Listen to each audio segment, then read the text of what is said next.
Hello, welcome back. Thanks for stopping to see what I have to say. And if you're new, welcome for the first time. I'm glad you're here. My name is Jenny, and I talk about random thoughts. Lately, anyway, I've been talking about random thoughts that just pop into my head. And you don't have to agree with me, but I do ask that if you feel inclined to make a comment, that you keep it nice and civil. So, I've been thinking about this for a couple days now. I watched the congressional address a few nights ago, and I know there's a lot of press and a lot of videos on particularly how how the Democrats refuse to clap and stand, etc. And I don't think I need to rehash that particular well, maybe I am. Okay. Anyway, what I saw was pretty much a really very clear picture of how we are right now in the United States, how divided we are. And it bothers me because there's a couple things that come to mind. You know, the president hasn't even been a president this term for 2 months yet, and there's going to be things coming up in the next few years where we're going to need Congress and the Senate to vote. And if it's that divided, what are we going to be able to accomplish? And so what I saw was that no matter what he was talking about, they absolutely refuse to clap. They refuse to stand. They refuse to give any kind of positive reinforcement for things that were nonpartisan, okay? Things that were not specifically Democrat or Republican, but just general American issues. And that's what's bothering me. That they are, I hope I'm wrong about this. I really hope I'm wrong about this. But are we really that divided that we absolutely refuse as a country to come together and work together for the good of the nation just because somebody doesn't like one man? That's a problem. That is a real problem. That is not a world problem. That is a United States problem.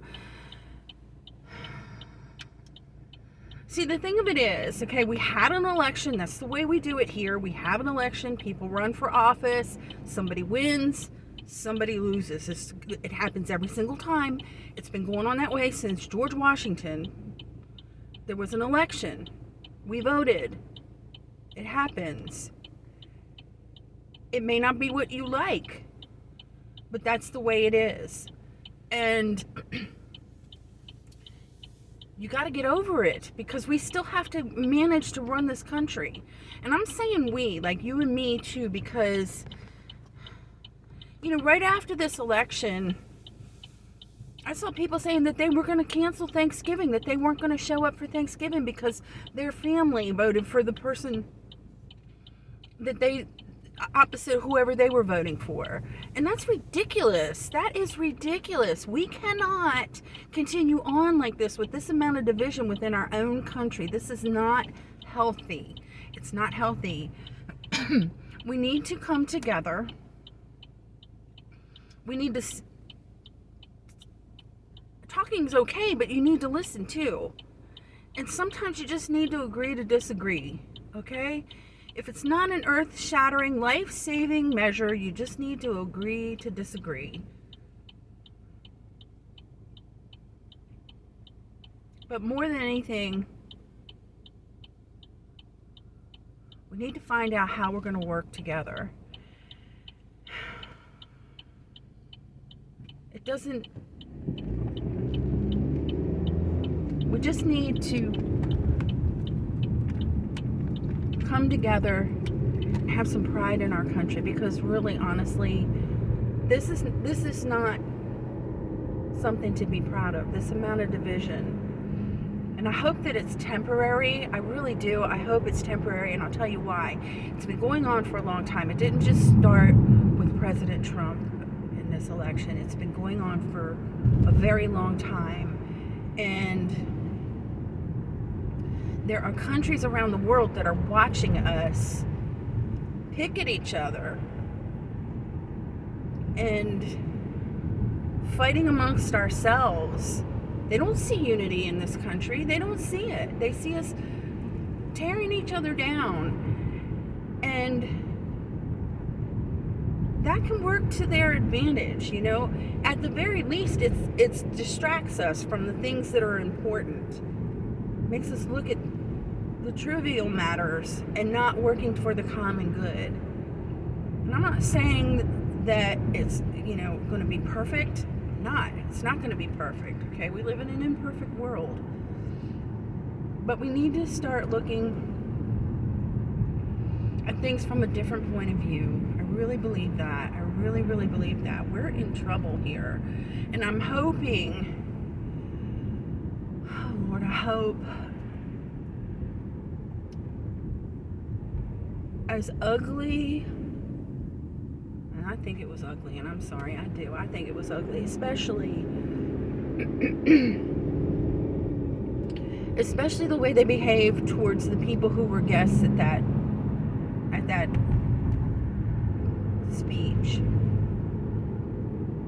People who were there who had suffered and were getting recognized. That was just ugly. It was ugly.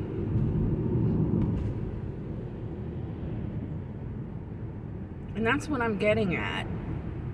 It's not just Democrat, Republican. It's people. It's people. That's what we need to think about, people. Not one thing only. It's not one little pocket. It's all of us. It's all of us, and we need to stick together, and we need to support each other on the things that are important. And do you have a roof over your head? Do you have food on your table?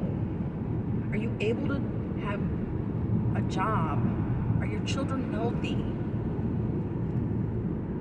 And quite frankly, are our young men safe? Our young men and women, the people who serve in the military? Because honestly, I don't want to be going to war for another country. I certainly don't want our country in a war. And I don't want a civil war. I really honestly don't. And I'm kind of worried that these things are going to happen. It's not looking good, guys. It's not. And I hate to be doom and gloom. I really try to stay positive on this channel. But I think it's time for us to stop acting so self-righteous on both sides of the fence. Stop trolling. Start checking the facts from reputable sources. I told you before, you can go to whitehouse.gov and look at the documents and read them for yourself, and then you know for sure what's in it, not what somebody says is in it. Because there's a lot of that going on. There's a lot of people being very indignant about things that aren't even happening. It's craziness. So check it for yourself. And then have open, civil, logical, intellectual discussions, not emotional stuff. Put your emotions aside. The other thing that I'm asking people to do, this is really, really important because it's going to start in the home, okay? It starts in your house. I don't want to accuse anybody of anything. I'm not, because it doesn't matter. But at this point, if you didn't see your relatives or talk to your relatives and your closest friends since Thanksgiving and Christmas, we got holidays coming up again, give them a call. Just asking you to give them a call. Ask them how they're doing. If you can't give them a call, send them a text. Something simple. I love you. I was thinking about you. I hope you're okay. That's it. Somebody's got to break the ice and bridge the dam, or whatever the expression is. Start rebuilding bridges. That's what we need. We need bridges to be built here amongst ourselves. You don't have to talk about politics at every gathering. Just tell them that you love them. That's what's important.